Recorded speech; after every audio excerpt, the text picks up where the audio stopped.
Olá, eu sou a Lucielen, graduanda do quinto semestre do curso de Fisioterapia da Universidade Federal de Pelotas, e esse projeto é vinculado à liga que nós fazemos parte, eu e o Murilo, a Liga Acadêmica de Fisioterapia Esportiva. E hoje a gente veio trazer um profissional incrível, que é o Rodrigo Dispato, e eu vou deixar o Murilo se apresentar primeiro e depois eu apresento o Rodrigo para vocês. Fala pessoal, obrigado pela presença, obrigado por estarem nos assistindo. Bom, como a Luz falou, sou colega dela, quinto semestre de fisioterapia, integrante da Liga Acadêmica de Fisioesporte, e queria agradecer já de início ao Rodrigo pela participação e por aceitar o nosso convite. Bom, eu vou falar um pouquinho do currículo dele, só dar uma passadinha, depois eu deixo ele falar por si mesmo. O Rodrigo ele é formado em fisioterapia, ele é especialista em fisiologia do exercício, ele foi fisioterapeuta da Seleção Brasileira de Natação Paralímpica de 2010 a 2017. Ele ministra cursos, né, hoje, incluindo o seu método, que é seu método próprio, que é o TAFAR, que ele pode até comentar um pouquinho sobre isso, que tem um método de analgesia, né?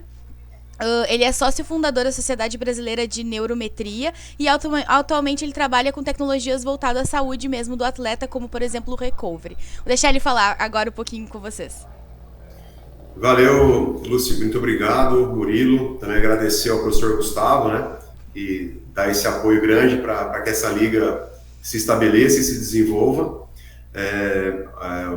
Obrigado a todos os colegas que estão nos assistindo também. E legal, esse meu mini currículo aí, ele basicamente resume, apesar de tantas formações que a gente foi fazendo ao longo da carreira, né? Formações mais técnicas, mas isso me define bem, né? Então, a fisiologia do exercício, eu fui buscar a neurometria, que é um sistema de biofeedback, né, e neurofeedback, para poder entender sinais de estresse através de softwares especializados, para que a gente consiga entender o impacto do estresse na saúde do atleta e na saúde das pessoas comuns, né? O impacto do estresse do dia a dia. Isso é um grande precursor hoje de problemas como overtraining, no caso do atleta, né? Ou síndrome de burnout, né? No caso das pessoas que são aí multifacetadas, que querem abraçar o mundo com os braços e as pernas, né? Então a gente acha importante estudar o estresse. Eu tive essa oportunidade aí de fazer parte da sociedade, ser um sócio fundador. E hoje eu trabalho com uma parte mais específica, né, dentro do bio e neurofeedback, que é a análise da variabilidade da frequência cardíaca. Inclusive eu, Gustavo e a Mariane, que foi aluno de mestrado do Gustavo, nós escrevemos um capítulo de livro num dos volumes da Profis Esportiva, tá? Foi bem legal. E também publicamos um artigo aí junto com o pessoal da medicina sobre variabilidade. E a gente vem estudando há bastante tempo. Hoje eu acompanho uma atleta do UFC já há quase 6 anos, com monitoramento diário dela, para poder evitar que ela se coloque em situações de risco ou de excesso de solicitação, que é a Marina Rodrigues. Mandar um abraço para ela, com o Márcio Malco, também, que é o técnico, que recebeu tão bem a nossa intervenção aí com a VFC. E através disso a gente consegue, falando no século XXI, né, nós conseguimos hoje monitorar o atleta à distância. Falávamos antes aqui como que as barreiras físicas vêm caindo, né? E hoje a internet está aí para poder nos auxiliar. Então, hoje eu consigo monitorar um atleta em qualquer canto do mundo através da variabilidade e ajudar, né, principalmente a equipe multidisciplinar, o treinador, o preparador físico, a tomar decisões mais acertadas dentro do microciclo de treino, né, com relação à gestão de carga interna, carga externa, essa correlação, né? E sempre afastar o atleta de situações que colocam em risco, né? No caso do overtraining, como eu já falei, e a relação overtraining com risco de lesões. Então, eu já tenho essa bagagem aí há bastante tempo.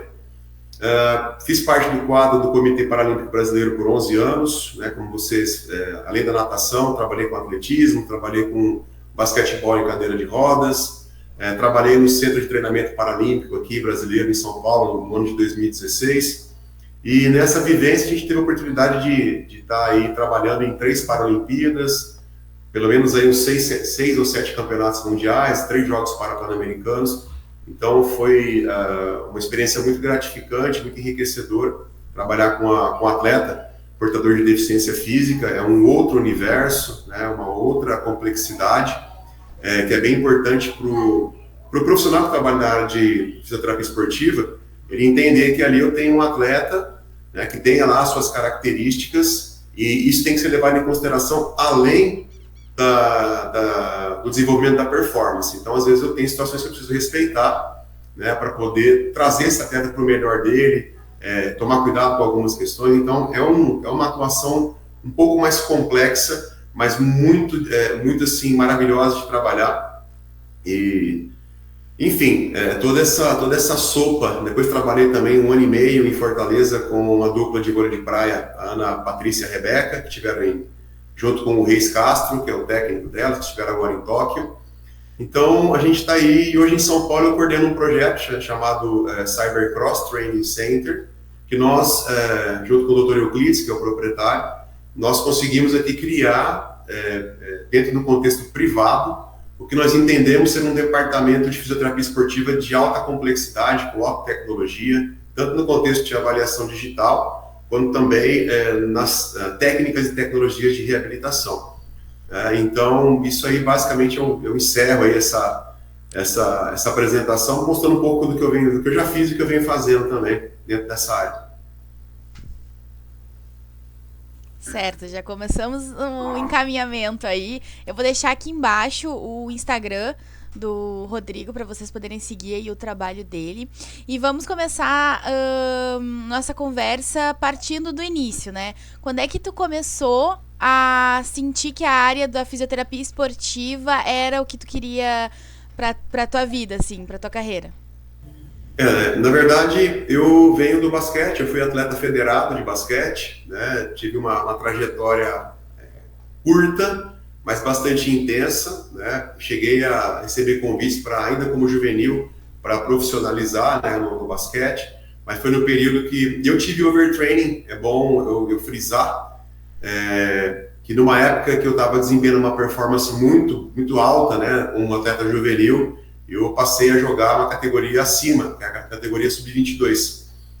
E isso na época, em 1994, né, 94, 95, a gente não escutava falar muito sobre overtraining, você não tinha muitas essas ponderações, a internet ainda não existia, então o acesso à informação não era muito, muito alto.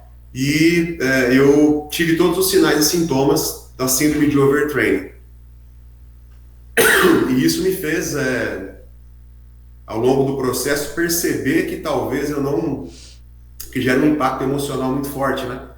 Então me fez perceber que talvez eu não gostasse o suficiente da rotina para seguir na rotina. E quando eu voltei a performar, que eu tive alguns convites para continuar como atleta federado, juvenil e até profissionalizar, isso me pesou muito. Eu acabei optando, já tinha passado no vestibular, para fisioterapia. Fui para fisioterapia por conta do basquete, né? Eu tinha tido algumas lesões recidivantes aí de tornozelo e tal, e eu falei, bom, a fisioterapia ou a educação física é o que tem a ver comigo, e acabei indo para físio. Então foi isso que me levou, a própria experiência de ser atleta me levou à fisioterapia e, consequentemente, a fisioterapia esportiva na sequência, né? Na graduação, ainda do terceiro para o quarto ano, eu tive acesso a um curso de osteopatia estrutural. A gente fez uma formação, e aí a partir daí me apaixonei pela osteopatia. Logo depois já entrei na especialização em fisiologia do exercício por conta de ter sido atleta. E em 2 anos depois de formado, eu muito precocemente comecei a trabalhar como docente. Na época, só que os cursos de fisioterapia estavam em crescimento no Brasil. Eu comecei a dar aula muito jovem, com 24 anos de idade, e dediquei 8 anos da minha vida ao ensino em graduação e pós-graduação, tá? No início. E foi nesse período que eu desenvolvi a visão do TAFAR, porque eu tinha a osteopatia estrutural, a gente tinha terapia manual. Depois eu fiz uma formação internacional, um aprimoramento de 2 anos em terapia manual. Passei a dar aula por esse grupo aqui no Brasil, né?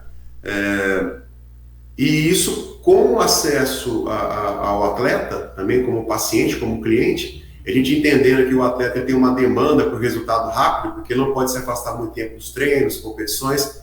Então eu falei, bom, eu já tenho algumas ferramentas que são excelentes aí para controlar experiência de dor, e eu tenho um contexto que nós precisamos de agilidade. E aí, quando eu passei a trabalhar pelo Comitê Paralímpico Brasileiro, em 2007, juntei a fome com a vontade de comer, né? Então, a gente tinha ali as ferramentas muito boas para analgesia e o contexto que exigia uma agilidade. Daí surgiu a ideia da terapia analgésica funcional de ação rápida, que é o método TAFAR, que você frisou, né? Então, ele é um pouco dessa combinação das técnicas analgésicas, que são reconhecidamente eficazes para analgesia, né, e o contexto de urgência de resultados, que é o contexto do esporte de alto rendimento. Então, o TAFAR ele vem dessa pegada. E hoje também, Lúcio e Murilo, eu e o professor Natanael, que é um grande parceiro, a gente está montando, agora em dezembro, a gente vai lançar o nosso curso de Recovery, que é um curso que nós entendemos que o Recovery hoje ele é talvez uma cara, não uma nova cara, mas uma cara importante da fisioterapia preventiva, né?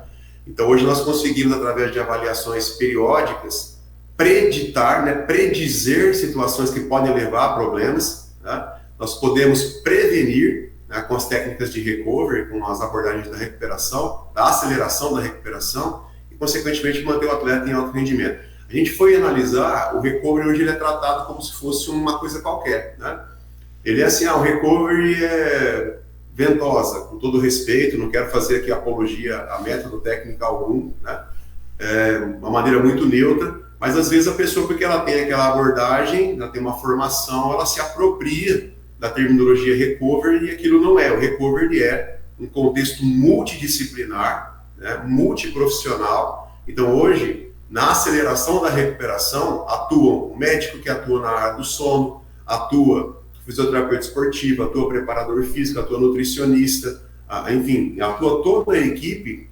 Cada integrante da equipe tem uma condição de ajudar o atleta a se recuperar mais rápido. Então não é só uma técnica específica e nem só um contexto de atuação do fisioterapeuta, tá?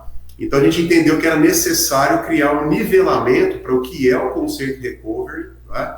E fizemos uma revisão aí de revisões sistemáticas, com meta-análise do que existia aí de mais atual e seguro dentro do contexto científico, para que nós consigamos passar assim, olha, em termos de avaliação de fadiga, isso aqui tem uma evidência importante, isso aqui não necessariamente. Em termos de recuperação, essa técnica parece que tem um intervalo de confiança interessante, essa parece que funciona melhor do que aquela. Então a gente criou um bate-papo baseado em ciência do que existe para recovery hoje, tanto para avaliar a fadiga, quanto também para acelerar a recuperação dos atletas.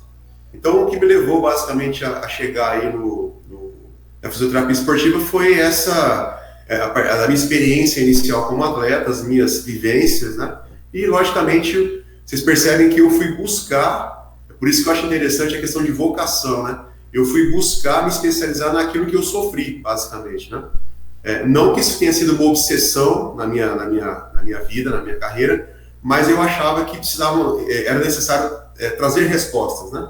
E a carreira me trouxe essa oportunidade e eu abracei com bastante força e continuamos desenvolvendo essas ações aí. É bem interessante ver esse teu relato. Pela parte da graduação, como a gente disse, tu já entrou bem encaminhado assim, na parte da físio, né? Já tinha uma ideia bem concreta.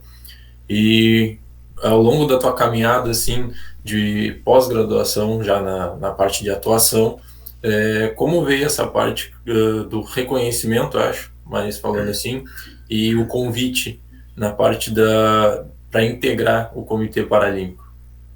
Legal. A gente já olhava, já existia esse desejo, né, de participar de alguma coisa mais contextualizada, com alto rendimento, e eu conheci um colega, um conterrâneo, ele já vinha trabalhando, nesse período aí, de 2004 a 2007, nós tínhamos um colega já trabalhando no movimento paralímpico, né, e nós conversávamos, assim, quando nos encontrávamos, ele passava que o movimento ele vinha crescendo, vinha se desenvolvendo.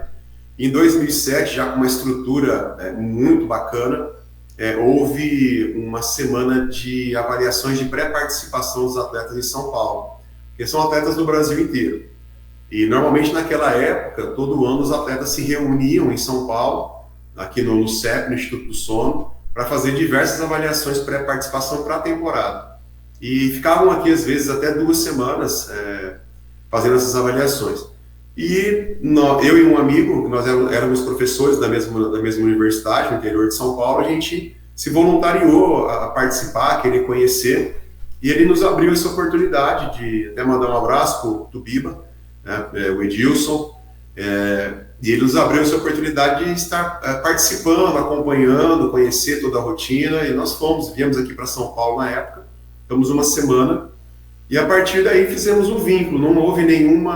Na época não houve nenhum processo formal de avaliação, nada disso, mas foi da convivência de uma semana aí, deixamos os nossos contatos, e isso foi em 2007, em janeiro de 2007, e haveria os Jogos Pan-Americanos e Pan-Americanos do Rio, em 2007.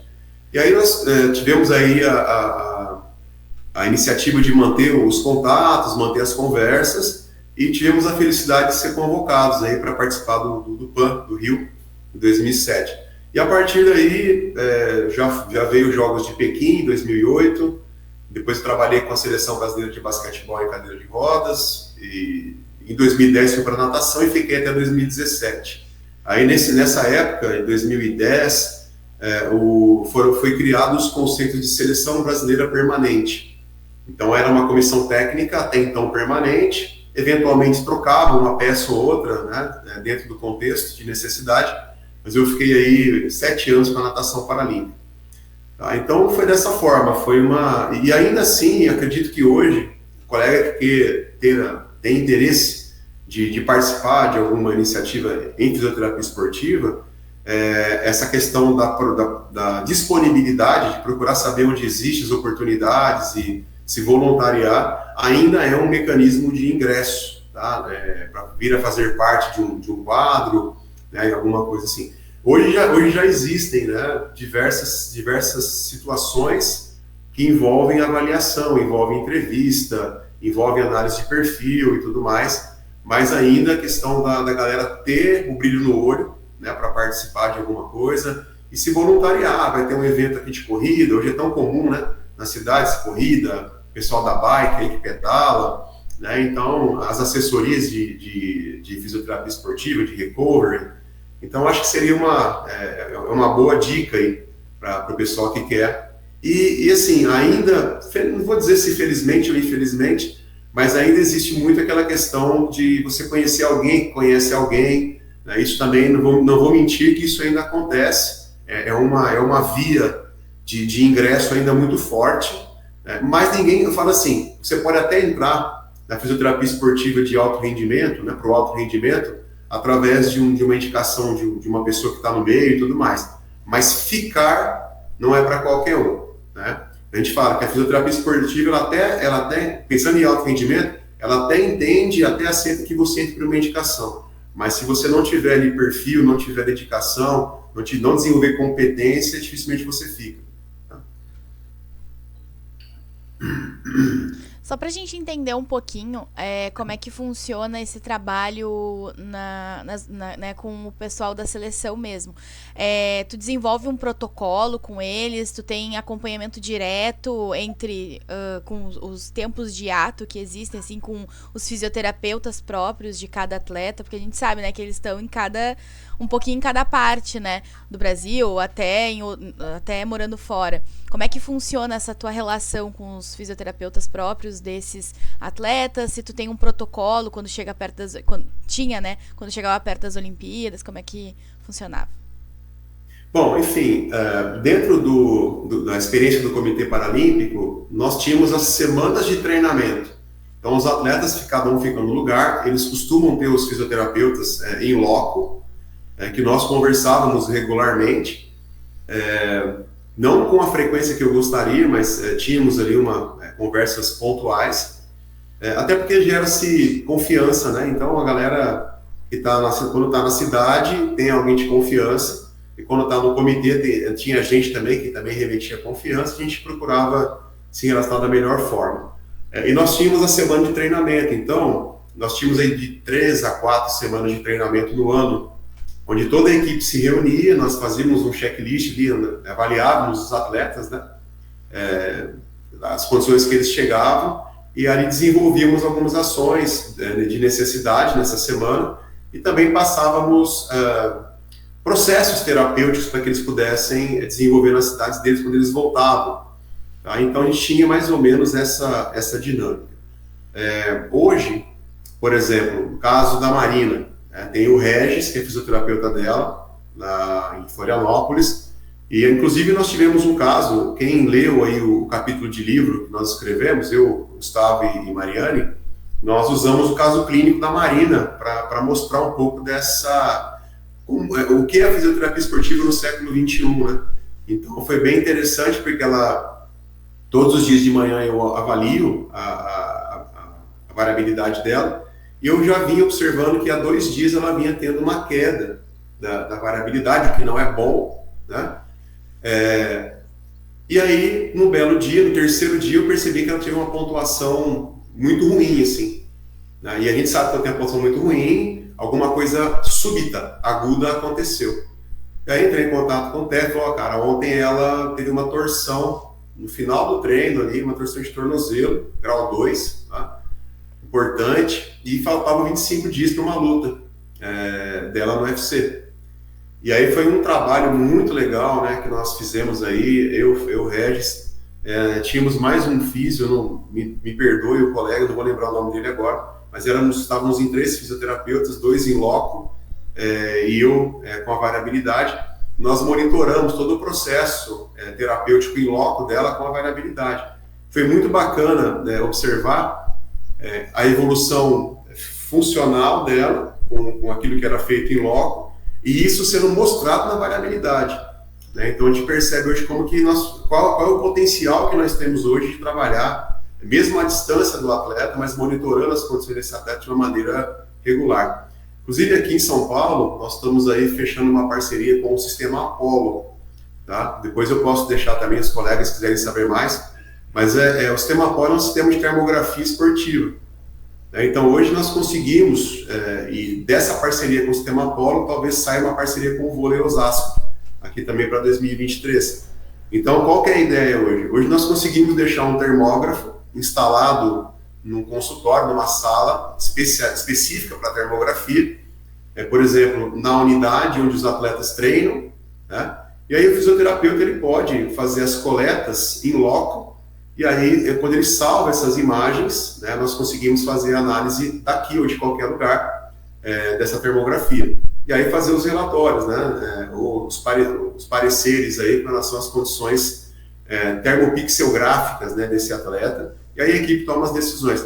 E hoje não só a termografia, dentro do Sistema Apollo a gente tem também as condições de fazer avaliação bioquímica. Nós conseguimos fazer ali através do analisador multipropósito, analisador bioquímico, né, multipropósito. A gente consegue colocar através das fitinhas com reagentes, a gente consegue ver PCR, conseguimos ver que é um marcador de inflamação, conseguimos ver uma CK, que é um marcador do dano muscular, né? A gente consegue ver cortisol, a gente consegue ver variabilidade, e através de um algoritmo que cruza esses dados, eu consigo ter um índice de risco, né, desse atleta. E aí a equipe toma uma decisão. Então a ideia é ter, através da tecnologia, ter o fisioterapeuta esportivo 2, 3 passos na frente da lesão, né? E a equipe multidisciplinar assessorada com essas informações para tomar decisões cada vez melhores, né? Até porque uma coisa muito importante, tem sido muito comum um atleta com longevidade. Os atletas hoje têm competido em alta performance com 35, 40, 41 anos de idade. Então isso se faz, uma tendência, né? Se faz necessário você aumentar a vigilância para esses atletas que são longevos, tá? Então, fica aí um pouco de como que a gente pode trabalhar hoje com essa dinâmica, né? Que nem sempre está com o atleta, mas estamos com o atleta pontualmente, né? É claro que eu ainda acho que nada substitui o in loco, o presencial, mas nós estamos caminhando a passos largos aí para ter uma equivalência igual, né, e com o passar do tempo ainda superior conforme as tecnologias avançam aí. Trazendo essa parte assim de alguma limitação, falando da parte do recovery, né, que é mais a tua área de estudo, eu vou ser meio suspeito para falar agora porque tu tem muito mais experiência nessa parte, mas que tu comentasse ali principalmente anos de 95, 96, quando a gente vai fazer uma busca assim por trabalhos que lidam com recovery, né, a gente tinha um número bem diminuto e isso teve uma crescente. E teve como acompanhar esse aumento nos estudos, só que eu queria saber assim, qual, digamos, as maiores dificuldades ainda que a gente vê nessa parte de estudo, quais limitações talvez sejam as principais. Pergunta muito interessante, eu tenho uma visão bem particular, né? A vida me trouxe não só a vida profissional, mas a vida pessoal, e eu sou um cara hoje que eu fico muito atento às dinâmicas do ego, né? E as dinâmicas do ego, elas são interessantes, porque a gente quer aprender, a gente quer aumentar o nosso território de atuação, né? Mas se você ficar cegado pelo ego, a gente fica às vezes com uma visão bastante pífia da realidade, né? Então, o que acontece? Estudar sempre, né? Estudar sempre, produzir sempre, é uma dinâmica que sempre deve acompanhar o profissional, atualização e tudo mais. Mas são duas coisas importantes. Quando você pega uma tecnologia que se presta a fazer recovery e ela está no mercado, nós não podemos esquecer o seguinte: essa tecnologia ela passou por fiscalizações de agências sanitárias, né? Agências que dão certificações tecnológicas, porque através da tecnologia ela faz aquele efeito, senão ela não está no mercado, né? Então, nenhuma tecnologia vai para o mercado hoje sem passar por filtros, tá? De fundamentações de atuação biofísica ou atuação tecnológica. Então, se está no mercado e para uma finalidade, há uma certificação, há uma autorização para isso. E essa autorização mostra o quê? Que aquela tecnologia ela cumpre aquilo que ela está falando de uma maneira inferior ou superior àquilo que é divulgado como propaganda, tá? Então, nada está no mercado hoje que não funcione nada, alguma coisa funciona. Até porque, gente, vamos trazer uma coisa importante. Hoje o modelo de averiguação de evidência científica ou evidência de resultados na área de saúde é um modelo biopsicossocial e espiritual. Ou seja, a crença ela deixou de ser um epifenômeno, o placebo deixou de ser um efeito colateral, né? E hoje nós sabemos que gerar confiança numa pessoa que vai receber uma técnica qualquer, uma tecnologia, gerar confiança, credibilidade e crença construtiva positiva, isso cria, dentro de aspectos neuroimunobiológicos ou psicoimunológicos, nós temos reações. Isso é provado, isso aí tá na neurociência, tá? Então, essa é a primeira questão. Agora, não podemos trabalhar só no âmbito do bio, nem do psico, nem do social, nem largar a mão de tudo e ficar só no espiritual ou na crença, tá? Então, eu gosto de fazer esse preâmbulo para abrir um pouco o enfoque, tá? Beleza, aí tranquilo, vamos supor então que eu estou bem equilibrado, então eu sei que o equipamento existe, ele está certificado para ser vendido, comercializado para aquele fim, eu sei que a neurociência hoje fala sobre o placebo e sobre a crença como atributos importantes para se chegar a um resultado, junto com o biopsicossocial, ok? E aí eu vou para a esfera do científico, tá? Dos filtros científicos. Aí de repente eu falo assim, porra, mas peguei um equipamento aqui que fala que faz recovery, que fala que faz aquilo, mas eu vou na literatura e não encontro nada muito substancial. Bom, eu tenho duas interpretações, tá? A primeira, que é clara e notória, falta substância para me entender melhor como isso funciona dentro da evidenciação científica. Essa é a primeira percepção, que é a mais clara. Segundo, falta engajamento da comunidade científica para produzir mais, tá? Então não é porque eu chego, no momento que eu estou agora, eu olho uma situação dentro da literatura científica e vejo que a produção é baixa, que eu vou destruir a reputação, né, ou alguma credibilidade que uma técnica tem. Não, a minha visão é que eu preciso produzir mais.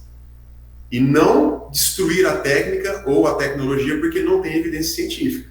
Então, o compromisso do pesquisador é produzir mais conhecimento acerca daquilo. Mas, Rodrigo, por que não se produz hoje em dia tantas... Por que você vai na literatura, para cada 10 artigos hoje com nível de confiança científico alto, com relação ao exercício, eu tenho um para tecnologia, ou até menos. Porque quando você vai construir aspectos metodológicos para pesquisar exercício, da cinesiologia, você tem uma complexidade baixa para você ter investimento, vamos falar assim. Tá? Porque pesquisa tem que ter investimento. Se não tiver algum investimento, a gente não pesquisa nada. Tá? Então, por que tem muita coisa em cima de... E não sou contra o exercício, tá? Pelo amor de Deus. Por que tem muita coisa com relação ao exercício? A minha visão particular, observando, conversando, é que são artigos, são pesquisas que você consegue viabilizar com baixo custo, com mais acessibilidade, né? O que não descaracteriza e desprestigia quem trabalha com pesquisa na área de exercício, tá? Porém, você vai pesquisar sobre uma tecnologia inovadora, cara, se você não tiver um patrocinador, às vezes, privado, um investidor, fica muito difícil. Tá? Então, a gente não pode lançar uma visão tendenciosa para essas questões. E nem também usurpar conforme o seu interesse, tá? o seu viés de interesse. Tá? Também tem que analisar quem é a pessoa que filtra tudo isso aí. Quais são os interesses dela, quais são os movimentos egóicos que ela tem e tudo mais. Então, eu lido com essa dificuldade. Hoje é muito importante uma neutralidade, tá? E um engajamento para poder realmente falar assim, tá, o que tem muita produção científica, ok, está bem encaminhado, concorda? Está bem encaminhado. Então, hoje qualquer coisa eu vou procurar, tem artigo de quilo, de tonelada, evidência, maravilha. Mas a pesquisa não pode ser manca, né? Eu não vivo só de exercício, eu não vivo só de tecnologia. Tem que haver um equilíbrio. Então, enquanto os pesquisadores não começarem a criar meios, né, para se enfiar um pouco mais no interesse para desenvolver tecnologia, a gente fica um pouco limitado. E eu vejo hoje uma alvorada, né, de um início cada vez mais interessante e crescente de pessoas interessadas por tecnologia. São as startups aí que estão crescendo bastante, né, os aplicativos nos permitem hoje extrair dados objetivos, né, do cliente, do atleta, mas eu acho que ainda há uma desproporção muito grande. Tá? E eu estou usando esses exemplos porque é o que está acontecendo nesse momento, né, na área da fisioterapia esportiva e músculo-esquelética. Tá? Então, eu não sou a favor nem de A, nem de B, mas acho importante tanto A quanto B, mas claramente precisa equilibrar um pouco melhor, ou seja, nós temos que produzir mais e ter mais interesse e engajamento com a tecnologia, tá? Agora, pegando um pouquinho de gancho aí na tua fala sobre investimento e pesquisa, quando a gente... agora talvez esteja começando a engatinhar diferente, mas quando a gente pensa em lesão, pensa em fisioterapeuta, a gente provavelmente pensa no contexto da lesão e a consequência dessa lesão e aí tratamento, né? E a gente sabe hoje, as pesquisas elas mostram que quanto mais tu investe em prevenção, né? E aí digo investimento não só no investimento no profissional, que tem que ser valorizado, sim, mas investimento em pesquisa, como tu disse, né? Investimento em universidades para pesquisa, investir realmente nessa parte para tentar fazer a prevenção dessa lesão. Tu acha que hoje o esporte ele tá andando para um movimento onde ele vai realmente entender que o investimento em prevenção ele é muito mais barato do que investir na lesão? Por exemplo, a gente traz para o futebol mesmo, que é muito caro para um clube ter aí o seu atleta parado, né? É muito caro para ele, é muito mais vantajoso investir, né, em prevenção do que isso. Tu acha que o esporte ele tá caminhando para isso? Olha, eu vejo uma caminhada nessa direção, sim, tá? Claro que eu posso ter uma visão também muito tendenciosa, porque é o que eu acredito, tá? É o que eu estou envolvido, vamos falar assim, nessa linha que você comentou. Mas eu vejo, em linhas gerais, uma boa caminhada nessa direção. Antigamente, uma visão uma percepção pessoal também, que eu vou dar um exemplo, tá? E eu vivenciei isso muito em alguns momentos da minha experiência, né, como fisioterapeuta esportivo, ligado a instituições, entidades. O que acaba acontecendo? Quando você cria, nós trabalhamos durante muito tempo, éramos 2 fisioterapeutas, trabalhávamos com um grupo de atletas, e esse fisioterapeuta, ele tinha uma formação mais ali na área da postura, mais na área do exercício funcional, blá blá blá. Eu já tinha uma formação mais na área de intervenção, intervenções e tudo mais. E nós fizemos um acordo ali, que foi bem recebido pela comissão, na época, em que esse outro fisioterapeuta, ele atuava na parte de rotinas de prevenção, antes de treino, tá? E após treino, e eu nas intervenções. Então, quando tinha alguma eventualidade de dores ou problemas que o atleta não conseguiria performar, então eu entrava com alguma intervenção, e no dia a dia, o outro colega sempre na parte da condução das rotinas de prevenção. E a gente percebia que a prevenção, ela é um atributo, dentro desse formato que eu expliquei, exercícios, etc., é um atributo que gera acomodação. O fato do atleta não ter nada, né, aí entra muita cultura do atleta. Eu não tenho nada, e de repente tem que chegar meia hora antes para fazer um negócio, eu não tenho nada, então às vezes fica difícil. A Mariane fez um trabalho muito legal também, ela trabalhou muito com a parte de cognição, o quanto que é importante a cognição do atleta, né, na questão da performance dele, tomada de decisões, etc, etc. Mas não é questão de cognição, é questão de cultura. Às vezes eu senti que era difícil você manter o atleta motivado numa rotina que servia para nada. Para ele, assim, eu não tenho nada. Ainda então, existia muito uma percepção de que eu faço algo se precisar, e não para evitar. Então eu acho que ainda existe, essa cultura vem caindo, porque hoje em dia os esportes são cada vez mais pautados. Até foi uma maneira de inclusão, né? O interesse hoje das pessoas em fazer algum tipo de esporte, cara, é cada vez maior. E nem todo mundo é super talentoso, né? Tem a genética do talento nato, né? Só que hoje um atleta hoje que tem uma condição física muito boa, ele compete, ele pode participar. Então o que a gente tem percebido é que as rotinas de treino, as intensidades estão sofrendo alterações e colocando o atleta cada vez mais em situações de risco, né? Então hoje a questão física, ela é muito importante em qualquer tipo de modalidade esportiva. E para chegar a um diferencial físico, você precisa expor, você precisa agredir, você precisa estressar, né? Então eu acredito que conforme isso vem mudando, tá? As dinâmicas da preparação física vêm mudando, os riscos têm aumentado, talvez as incidências têm crescido um pouco, e isso vem trazendo cada vez mais a pauta da prevenção, para que isso realmente, porque o atleta ele percebe o seguinte: quando ele machuca uma vez, ele percebe que ele fica totalmente à mercê da lesão, ele não quer evitar.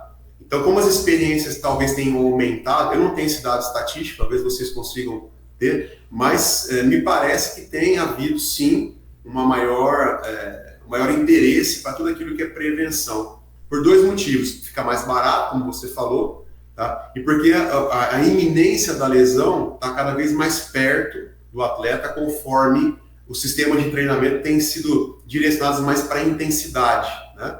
Então isso tem acontecido, a fadiga, né, que é o que a gente estuda para poder entrar com recovery, ela pode ser enquadrada como um pré-estado, uma pré-condição que leva a um risco aumentado de uma possível lesão, tá? Então eu vejo sim que conforme as coisas vêm mudando, o interesse vem aumentando e deve aumentar, tá? Porque está todo mundo querendo melhorar cada vez mais. O atleta os tempos têm caído, as distâncias têm aumentado, e a preparação física ali, a fisiologia do exercício ali, exigindo mais, blá blá blá. Então o ser humano está sendo levado mais no seu limite, cada vez mais, né, a gente tem percebido. Deixa eu só comentar uma fala que tu acabou dizendo ali numa pergunta que o Murilo te fez, que é com relação ao trabalho multiprofissional, né? Acho que cada vez mais a gente está caminhando para isso, que antes, não só no esporte, mas em outras áreas também, mas a gente via uma hierarquia, né, entre o médico, e aí vinha talvez o fisioterapeuta, o preparador físico, aí o fisioterapeuta e isso, e cada vez mais essa hierarquia ela vem se achatando, né, para o trabalho mais múltiplo profissional. Como é que tu enxerga isso? Tu acha que é um benefício? Temos ainda muita caminhada com relação a isso? Olha, sim, eu acredito que a equipe multidisciplinar ela é uma necessidade, é uma realidade e uma necessidade hoje, se você pensar em alto rendimento. E como eu falei, o atleta é um ser que é levado aos seus limites fisiológicos, e dentro da fisiologia nós temos os profissionais que atuam em cada fração da fisiologia humana, né? Alguns no metabolismo, outros no sono, outros na questão da mobilidade, outros na questão da força, da resistência. Então, hoje, a fisiologia do exercício e o atleta, né, ela é um contexto que necessita da intervenção de vários especialistas, né, de vários profissionais. Então, é uma questão, até pode ser que é clichê, mas é uma realidade, uma necessidade, e cada vez mais eu noto oportunidades para o fisioterapeuta. Por quê? Por que eu falo isso? Não puxando sardinha para o nosso lado, né? Mas você percebe que o profissional da fisioterapia ele está basicamente o tempo todo em contato, né? Então o contato é mais frequente, tanto do fisioterapeuta quanto do professor de educação física. São os que estão mais no dia a dia com o atleta, são aqueles que conseguem conhecer melhor o atleta. Os outros profissionais contribuem de uma maneira brilhante, importante, mas de uma maneira talvez mais pontual, sem deixar de ser importante. Tá? Então, eu vejo que agora tive experiências bastante positivas, outras nem tanto, mas sempre baseado em ego. Sempre é o ego que às vezes puxa aqui, complica ali, às vezes algumas questões políticas que a gente encontra no meio também, mas você precisa também, o profissional que quer trabalhar com alto rendimento, ele precisa entender que existem algumas nuances, tá? Algumas nuances de relacionamento, algumas nuances de ego, de vaidade, algumas questões que são políticas, e isso faz parte. Não vou nem dizer que isso é um problema, porque isso é um contexto natural do esporte de alto rendimento. E aí é necessário inteligência emocional, é necessário bastante empatia, né, para que você consiga lidar com as situações de uma maneira sábia, né, e sem colocar em risco o atleta, que ele é o principal, sem colocar em risco ali a integridade ou a tranquilidade desse atleta. Tá? E no final tudo se contorna, tudo se ajusta, tudo se acerta. Mas existe sim algumas nuances.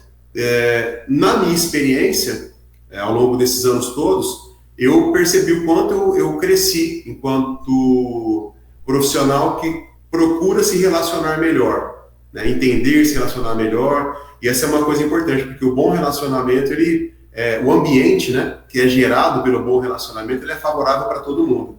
Então essa questão da equipe multidisciplinar é importante, é necessária, e nós temos que saber também que diante dos probleminhas que existem, a gente precisa, né, ser um vetor de apaziguação e não de incendiar mais o processo. Isso é bem importante, isso não se ensina, né?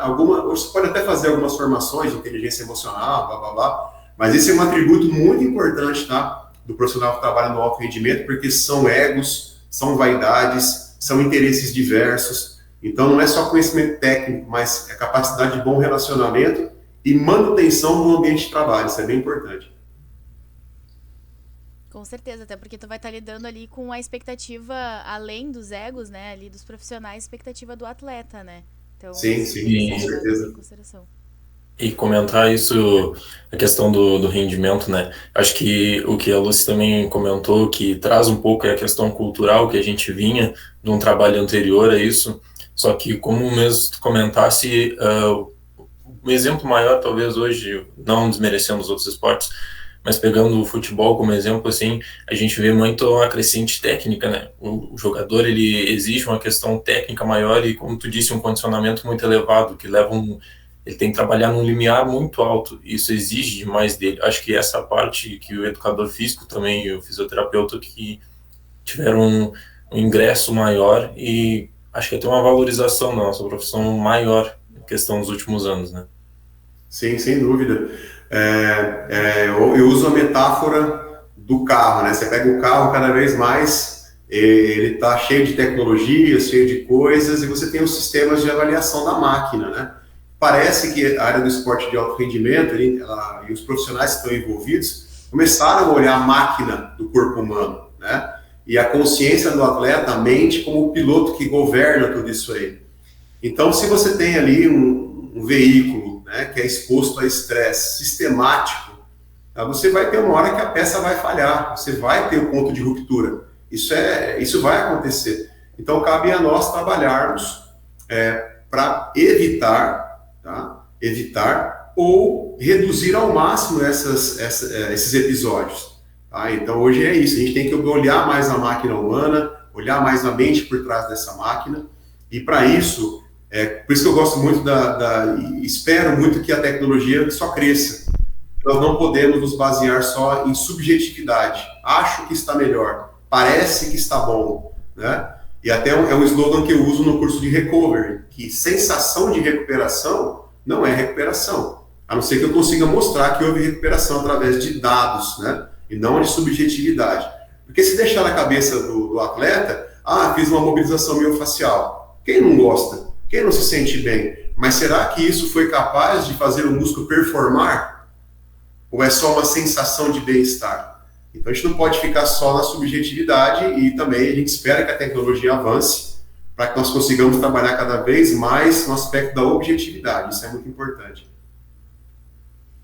Rodrigo, queria te agradecer muito pelo convite. Realmente foi sensacional ter essa experiência, ter essa conversa com uma pessoa que está envolvida aí na tecnologia, trazendo coisas novas para o aperfeiçoamento do atleta, né? Então, realmente, muito obrigada pelo convite. Também queria agradecer primeiro pela tua disponibilidade, né? A gente sabe que é difícil às vezes, mas tu aceitou muito bem o nosso convite, foi uma grande honra para nós. E como a gente falou, tinha comentado contigo no off, para nós que estamos começando é muito importante ver uma visão e ter as tuas experiências, assim, né?